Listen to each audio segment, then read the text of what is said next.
Hello. Today we're going to be reading a book from the Child Advocacy Center in Fayetteville, North Carolina. And the title of our book today is My Body is Private. And this is written by Linda Walvoored, Girard, and pictures are by Rodney, Pate. So let's begin. Some things in the world are private. Whatever has my name, Julie, on it is mine. That means don't touch and do not disturb unless I say you can.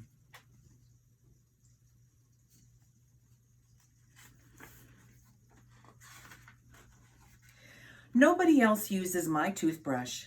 I told my brother Rob, it's private. Yuck, he said. Who'd want to? Today a letter came for me. Nobody else opened it. I got to do that. A person's mail is private. It was an invitation to Susan's birthday party. Not even my dad knew what it was until I told him. At our house, when any door is closed, it means private. Please knock. My brother Rob has his own room. It's private. He can look in the mirror and comb his hair all day if he wants. My parents close the door to their rooms sometimes.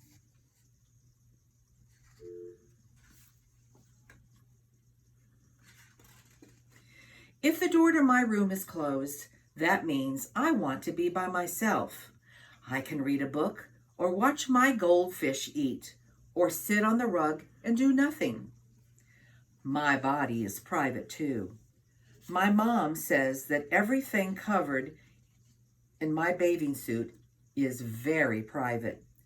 Nobody should touch me in those places unless there's a very good reason. My baby's brother's body is private, but he still has to have his diapers changed and he can't take baths by himself. Someone has to touch the private parts of his body to take care of him.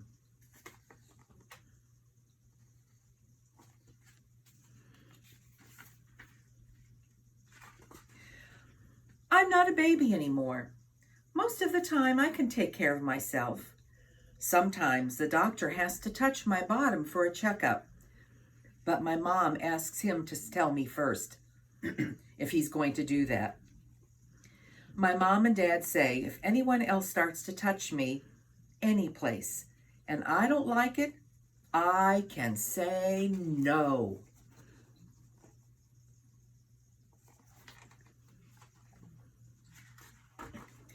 Most of the time, I like to be touched. Mom hugs me when I sit on her lap, and I cuddle my dog, Red. Red likes it, I can tell. My baby brother likes to kiss me.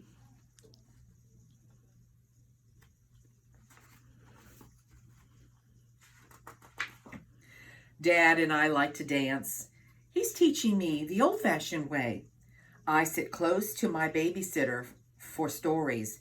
It makes the stories better, snuggling up, and I like to hug my teacher.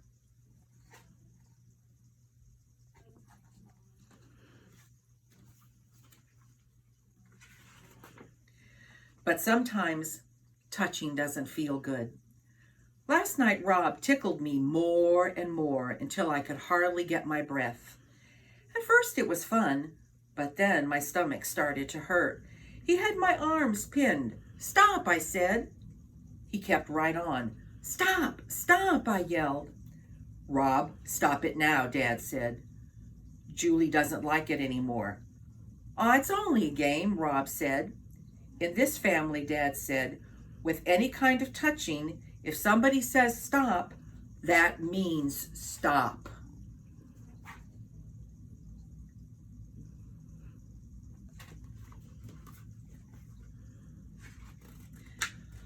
Okay, kid, you're free. Rob went off to do his homework. Thanks, Dad, I said. He ruffled my hair. I'm glad Dad made Rob stop. I love my brother, but sometimes even your own family and friends don't think how you might feel about touching. Take Uncle Ted. He's my dad's brother. He comes over to our house and brings us peppermints, which I love. but I don't want to get too close to Uncle Ted.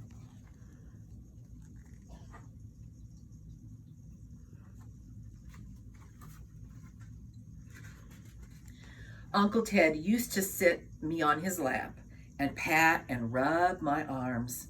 Pat, pat, rub, rub.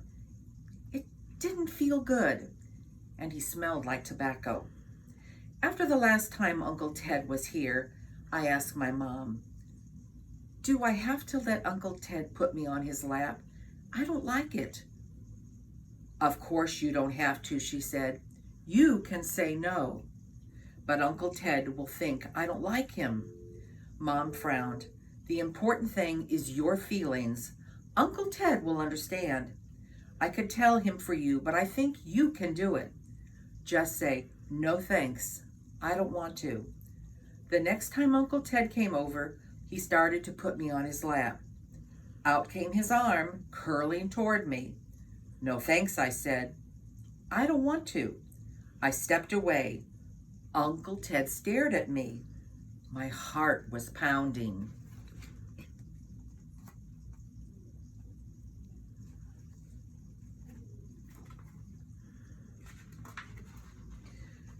"Too big for me, huh?" he said. He was smiling.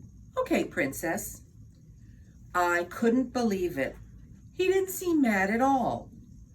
I didn't know I could make Uncle Ted stop, but I could. When he left, he patted my head to show he was still my friend. I talked to my mom about what happened. "I'm proud of you, Julie, for sticking up for your feelings," my mom said. "If you don't feel good about the way someone is touching you, you can tell that person to stop." "Did Uncle Ted do anything wrong, Mom?" "No," she said. "He just didn't know how you felt. That's why you had to tell him. But it would have been wrong if he kept on touching you when you asked him to stop."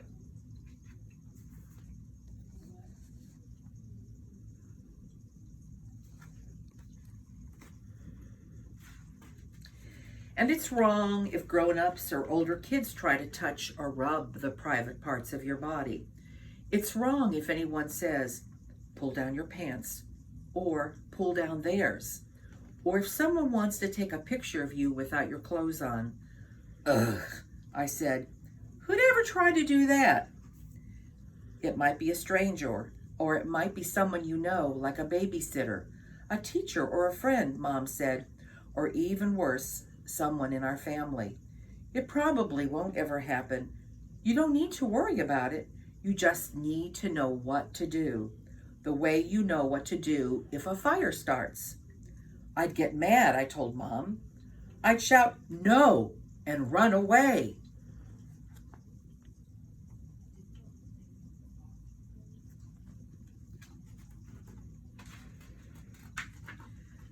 "Good," she said. "And you must come and tell me what happened. Sometimes it's hard to make a person stop acting that way. He or she might pretend it's a game or say, 'You'll get in trouble if you tell.' The person might try to scare you. But if someone touches the private parts of your body, I want to know. No matter how scared you are, no matter who it is, I don't care if it's Santa Claus. You tell me. And if I'm not around, you tell Daddy or your teacher or some other grown-up you trust. If one person doesn't believe you, tell someone else. Never be afraid to tell. No matter what happened, it's not your fault. You won't get into trouble." "Mom," I said, "I'd never keep a secret like that." "That's my smart girl," Mom said. "If you keep it a secret, no one can help. Now hurry and get ready for bed."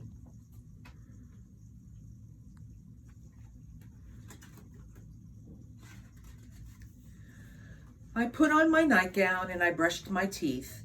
Then Dad rode me piggyback to my room. He pretended I was too heavy for him. "Off," he said. "I think you're bigger than you were last night.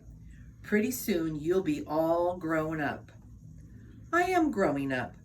I know what private means, and I know what I'd do if someone else tried to touch the private parts of my body. I'd tell. I gave my mom and dad a good night hug. I'm glad most touching is good. It's wonderful to throw your arms around people you love. Thank you for joining us today for story time, and we look forward to reading another one to you.